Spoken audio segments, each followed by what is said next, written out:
Hey guys, we're back with the hold. Hey guys, we're back with the 501st Combined Arm Milsim with Basic Unit Tactics, our second edition, talking about urban combat, otherwise known as MOUT or military operations in urban terrain. Just a different name for it, pretty much the same concept and ideals. Uh, some different variables that we could think about while going in to talk about urban tactics. They're going to depend on our mission type, what our actual goals are, equipment, vehicles, and stuff that we assets that we have available to the unit, adjacent units and their missions within the area, what they have going on, support such as fire support, logistics, close air support, so on and so forth. The enemy threat, like what the enemy's goals are, if they're aware of us operating in the area, and what type of capabilities they have, as well as civilians in the area. What are their thoughts on us? What are they going to be doing? Are there any civilians? How heavily populated is it? Just a variety of different aspects that we could think of, as well as if the civilians have possible insurgents among them. So when you're talking about different like patrolling through urban terrain, it could be a very de-escalated area. There could be no contacts or no known enemy threat at the time. We could just do a basic like standard patrol straight through the village. Obviously, though, you want to have a little bit more of a heightened sense of security when moving in any type of tighter terrain. Um, Here's an example of a vehicle convoy. You could definitely do a vehicle convoy through as well, but vehicles especially, uh, they are more heavily impacted in urban terrain since they're not able to move, which is obviously one of their key features in any type of vehicle, is their ability to really use the environment and move. But that's definitely halted here in urban terrain. But even though it's a very calm looking environment, notice that all the individuals have their eyes peeled looking around for good security all around the convoy. Obviously, if there was a heavy enemy threat, you wouldn't be moving in the same way as you would in just a standard patrol through a de-escalated area. There are definitely some considerations with that you want to take while moving through urban terrain. Roadways, alleys, doors, windows, all kill zones. You don't want to be in them or like around them. Um, you want to be out of the middle of roadways whenever possible. Any machine gun posted up at the end of a road will have a clear line of sight all the way down it.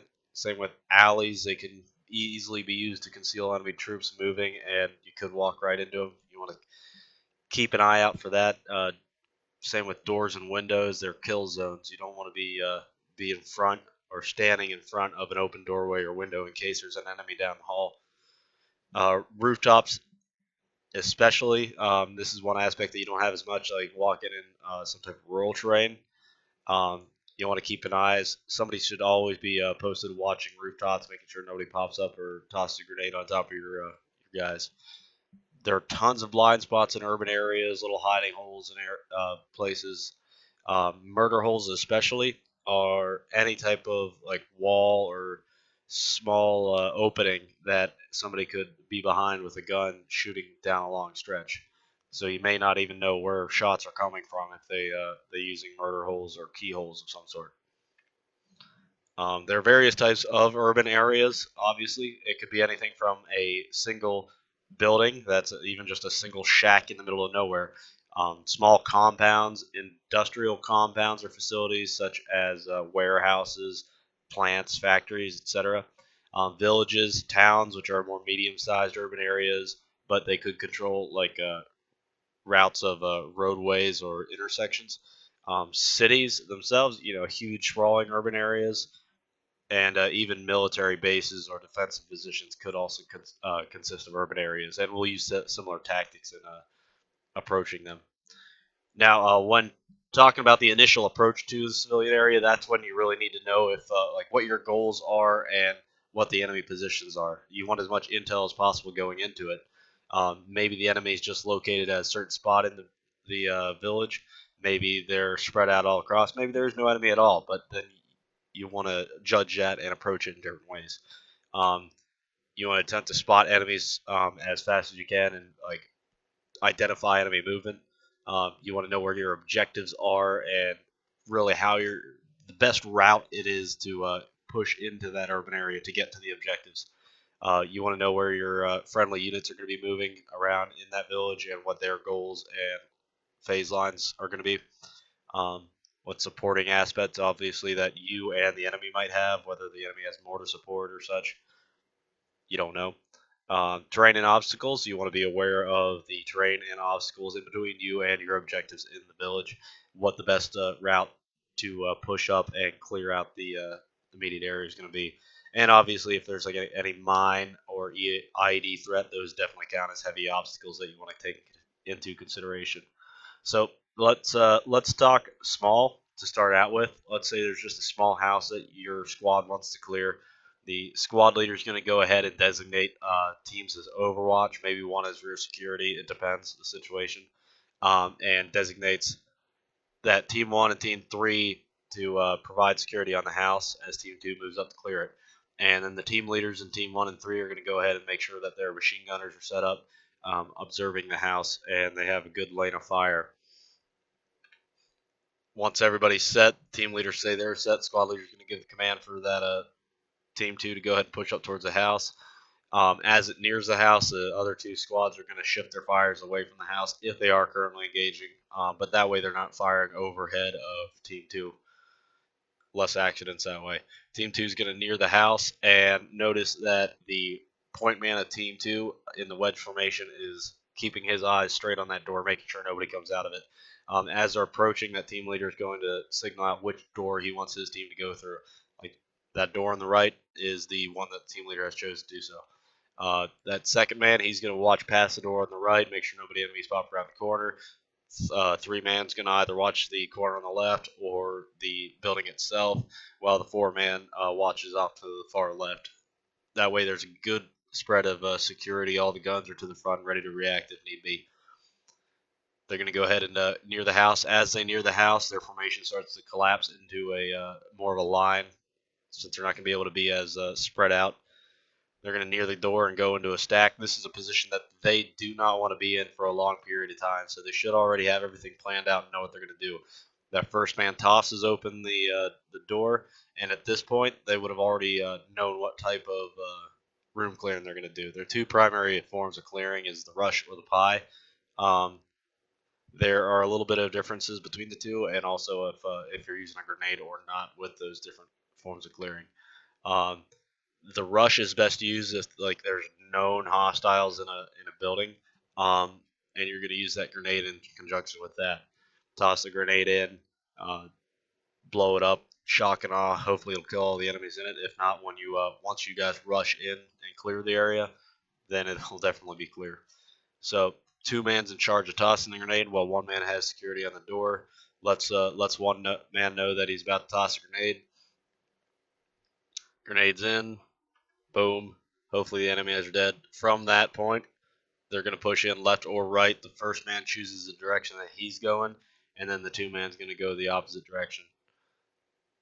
Left, right, until the entire team's in the room. Another point for the rush would be if you start taking fire, immediate fire from outside the room, and you just want some cover immediately. If you don't know that the room's clear and you rush into it, it leaves you a little bit more susceptible, but you're going to have to roll that dice in that instance. It just depends. The pie then, right, same thing. First man throws up the door, but this time his goal is to pie around the door and slowly emit the room and start revealing portions of the room slowly and clearing the room from the outside. He's going to pie off the corner of the door frame, and it's going to look a little bit like this. So he just by throwing open the door, he's revealed that much of the room to himself. As he pies around, he's going to slowly start revealing more of the room. As he gets to a certain point, two man's going to bump up to his position and cover where he was just covering, while he continues to pie all the way across the room till he revealed most of the room. At that point, one man's going to push in, and generally crossing is the fastest way to go in, and your gun's already pointed that direction. So you cross, pop that corner. Once that corner's popped and you realize, hey, there either is a bad guy there and you shoot him, or you're going to realize there's no bad guy there, and then you're going to start double clearing the rest of the room. And from the beginning, with both guys clearing. It's going to be one man. He's going to pop his corner after he's pied. Two men's going to pop the opposite corner, and then they're all going to focus down towards the center of the room.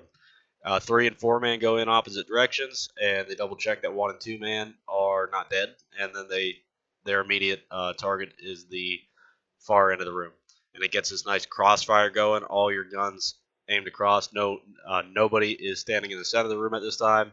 Everybody's spread out good. That way, nobody's a big solid target.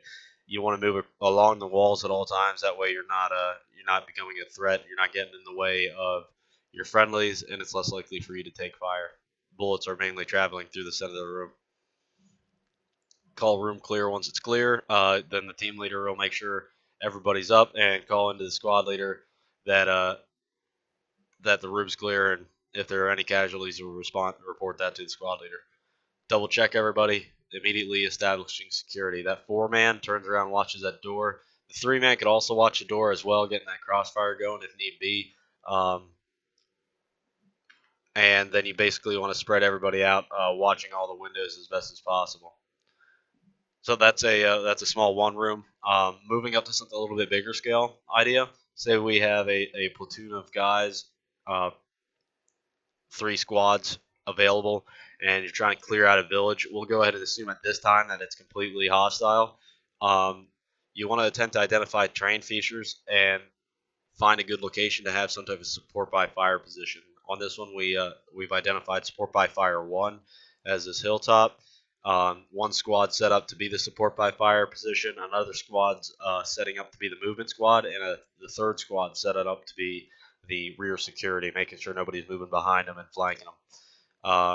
Once they're ready and everybody's in position, that support by fire squad's going to push on top of the hill, set up their lanes of fire with their machine gunners, maybe targeting key positions or key routes.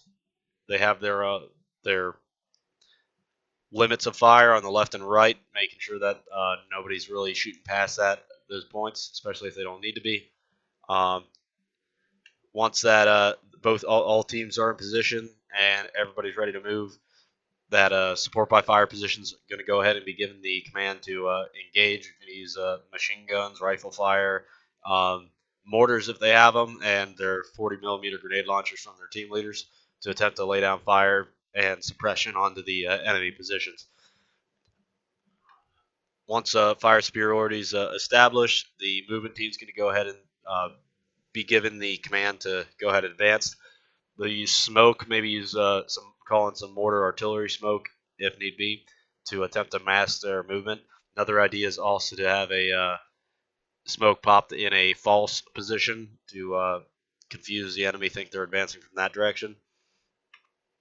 But once the smoke's popped and there's a fire superiority, that team's going to go ahead and push across that open area as fast as possible to get to a set position. That entry point, that initial entry point, is going to already be set. They're going to know where they have to move to breach first.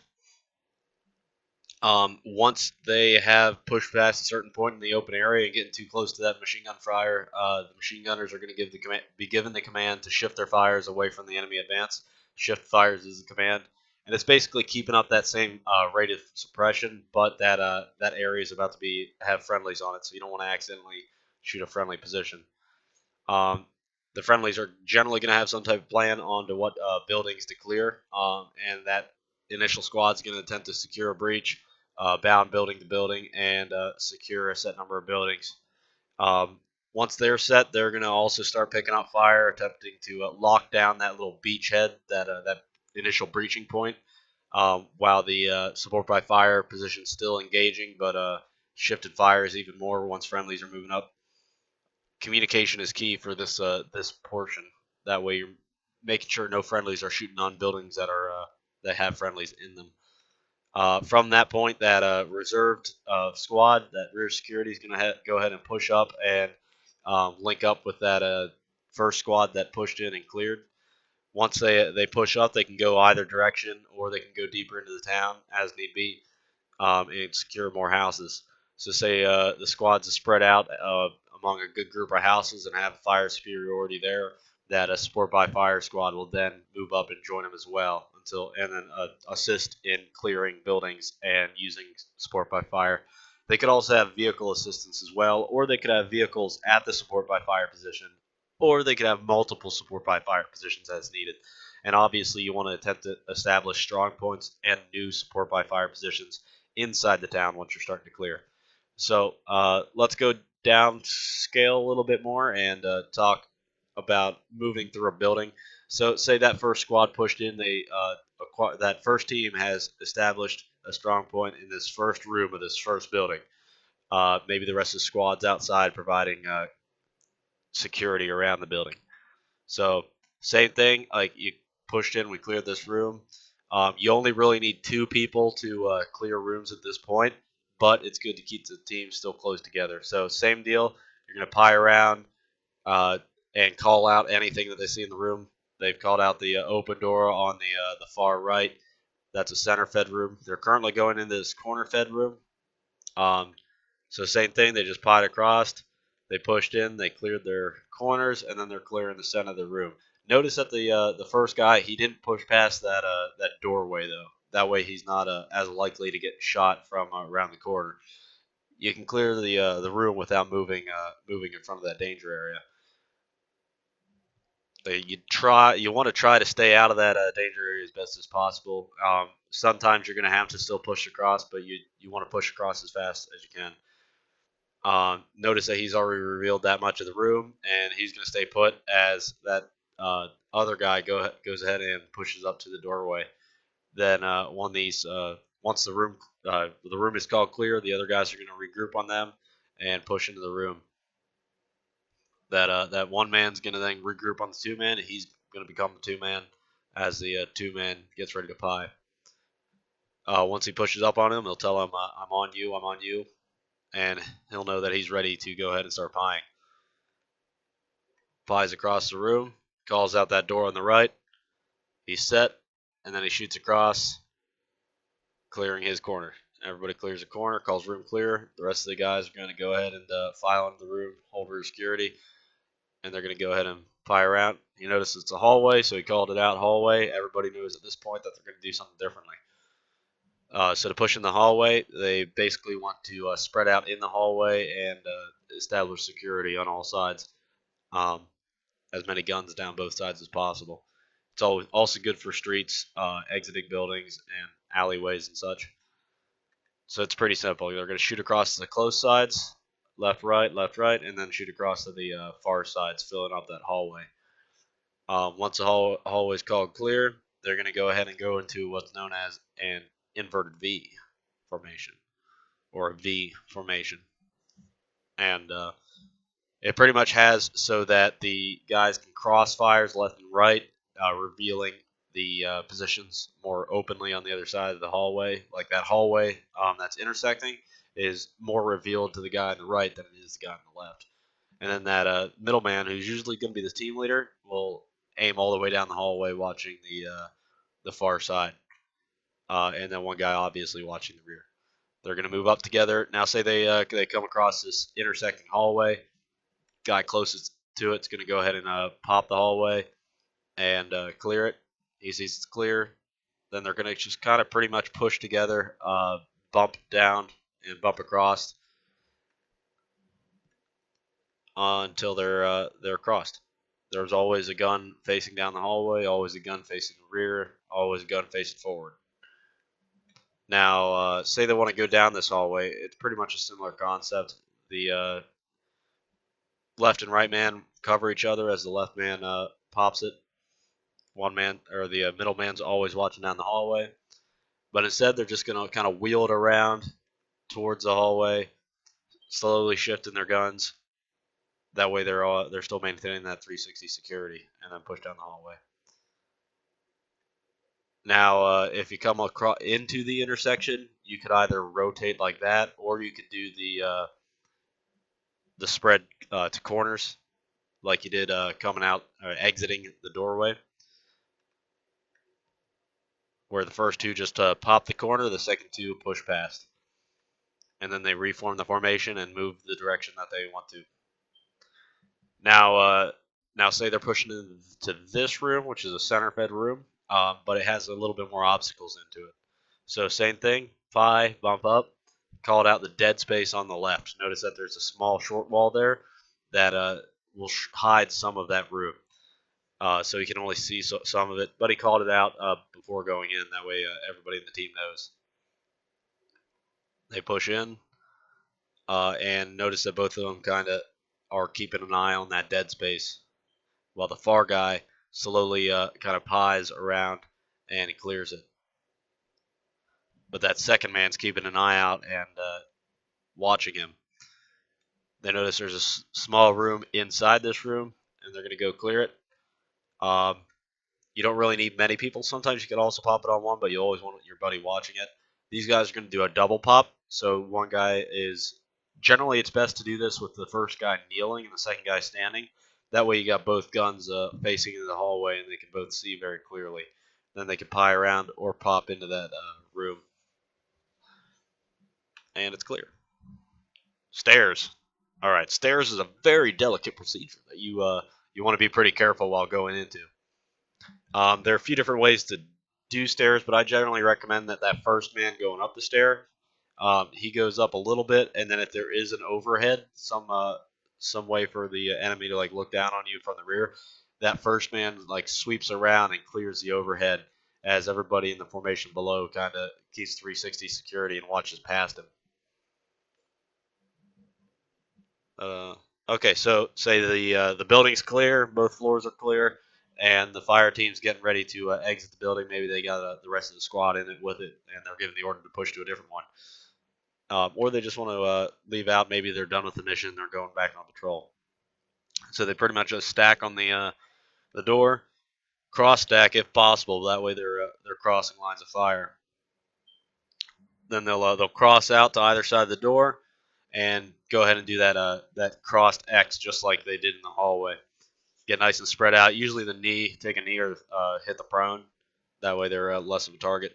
Or from this point they could either go to a formation, or they could move down a certain street if they wanted to, or they could leave the doorway directly into a formation if they wanted to, like the wedge here. Now we're going to talk a little bit more about moving like streets. At any time, like when you're moving alongside a street or moving an urban terrain, you want to, as I said before, stay out of the middle of the street. You want to attempt to move along the side. Your first two individuals kind of watching down the street, maybe across the street. The third man watching adjacent buildings, maybe rooftops, and that fourth man watching rear security.